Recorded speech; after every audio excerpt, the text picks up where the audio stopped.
Hi Kubasu. Hi, Washington. What is the maximum that you can save if you and your wife have a combined income of 120,000 shillings and you have two kids? One is in lower primary and the other is still a toddler. Suppose my wife and I are working in Nairobi metropolis area and we have a combined income of around 120,000, which means that I make around 70,000 shillings per month and she makes around 50,000 shillings per month. With the combined income, when you deduct taxes, we are left with around 90,600 shillings in net pay. Here is how I would budget it. Since I work in Rongai, I will look for a place to live in Rongai so that I save on transport. Since I have a family of 4, that's me, wife, and 2 kids, I'll look for a 2-bedroom which goes for around 20,000 shillings.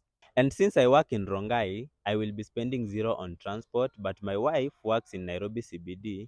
Therefore, she will be spending around 200 shillings a day on transport, which comes to around 5,000 shillings a month.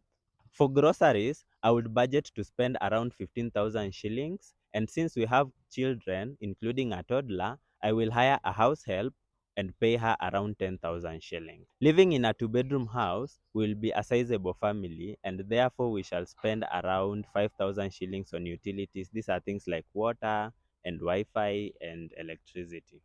In this case, my firstborn is in grade 3, so I save around 7,000 shillings per month to cater to their school fees. And of course, I have set aside around 10,000 shillings for entertainment and maintenance. This means that I can still hang out with my boys, treat my family to outings, and even buy something for my wife here and there.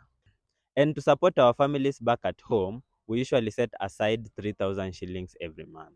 When I do the math, all these expenses come to around 75,000 shillings, leaving us with a savings of around 15,000 shillings, which is 16% of our household income.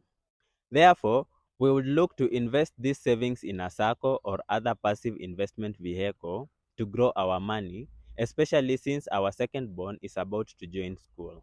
For more budgeting tips like this, you can visit our website at money254.co.ke, where we have covered practical budgeting and saving strategies. To read more, click the link in our bio.